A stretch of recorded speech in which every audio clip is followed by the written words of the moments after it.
আমার সাথে যদি বসতে চায় তাহলে আমি বসতে রাজি। তারা যদি এখনো আসতে চায়, কথা বলতে চায়, আমি তাদের সাথে কথা বলতে চাই, তাদের কথা শুনতে চাই, তাদের দাবি কি কি বাকি আছে আমি এটা শুনতে চাই, এবং যেটা আমাদের সাধ্যমতো সেটা আমি পূরণ করতে চাই।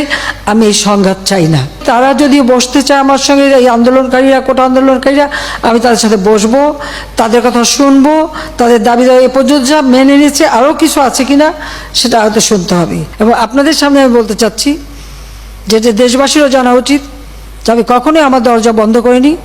গণভবনের দরজা খোলা।